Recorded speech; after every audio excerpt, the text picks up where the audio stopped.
নমস্কার বন্ধুরা, রাখিস ফুড হাবের আরও একটা নতুন ভিডিওতে আপনাদের সবাইকে ওয়েলকাম। আজ আপনাদের সঙ্গে শেয়ার করেছি মহারাষ্ট্রের জলগাঁওয়ের ফেমাস বেগুন ভর্তার রেসিপি। একঘেয়ে বেগুন ভর্তা খেয়ে যদি বোর হয়ে গিয়ে থাকেন তাহলে এই বেগুন ভর্তাটা একবার অবশ্যই ট্রাই করবেন। ছোট থেকে বড় বাড়ির সকল সদস্যরই কিন্তু এই বেগুন ভর্তাটা ভীষণই ভালো লাগবে। শীতের টাটকা পেঁয়াজ শাক দিয়ে চলুন এই রেসিপিটা বানিয়ে ফেলি। এর জন্য দেখুন, প্রথমেই একটা সাদা বেগুন আমি ভালো করে ধুয়ে পুছে রেখে দিয়েছিলাম।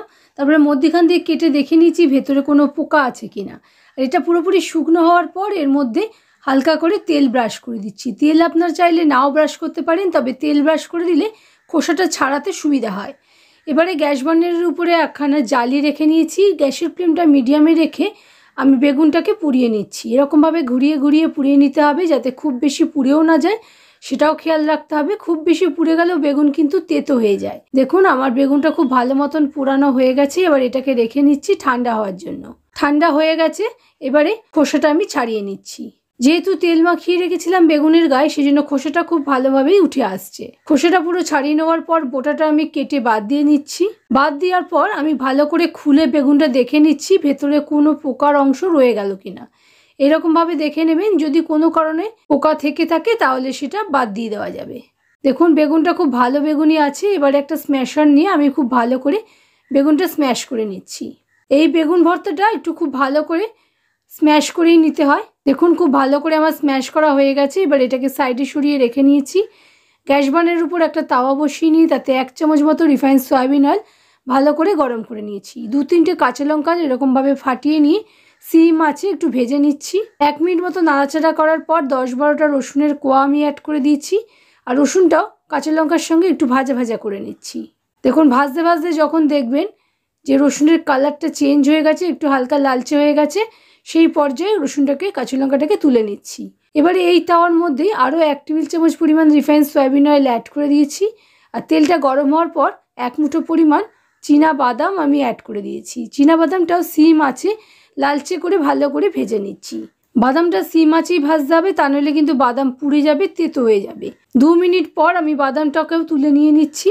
এরপর এই তেলের মধ্যেই 1/4 চামচ জোয়ান আর 1/4 চামচে হিং অ্যাড করে দিয়েছি। গ্যাসের ফ্লেমটা লোতে রেখে হিংটা আর জোয়ানটা একটু নাড়াচাড়া করে নেওয়ার পর আমরা যে রসুন কাঁচা লঙ্কাটা একটু ভেজে নিয়েছিলাম সেটাকে একটুখানি ক্রাশ করে নিয়ে অ্যাড করে দিয়েছি। মহারাষ্ট্রে এটাকে থেচা বলা হয়। পুরো একদম স্মুথ করে নেবেন না, তাহলে এটার টেস্টটা ভালো আসবে না। এরকম ক্রাশ করে নিয়ে অ্যাড করার পর 2-4 বার নেড়ে নেওয়ার পর আমাদের পেঁয়াজ শাক আমি 1 বাঞ্চ অ্যাড করে দিয়েছি। হোয়াইট পার্টটাও আমি অ্যাড করেছি, ভালো করে কুচি কুচি করে নিয়েছিলাম। এরকমভাবে অ্যাড করার পর 1 মিনিট মতো হাই ফ্লেমে নাড়াচাড়া করে নিয়েছি। দেখুন, যেহেতু পেঁয়াজ শাক ভীষণই নরম, খুব তাড়াতাড়ি ছোট হয়ে আসছে। এবারে এর মধ্যে আমাদের বেগুনটা অ্যাড করে দিতে হবে। বেগুনটা অ্যাড করার পর হাই ফ্লেমেই সব কিছু একসঙ্গে নেড়ে নেবো। তার আগে 1/2 চামচ পরিমাণ নুন অ্যাড করলাম। খুব ভালো করে সবটা একসঙ্গে মিশিয়ে নিয়েছি।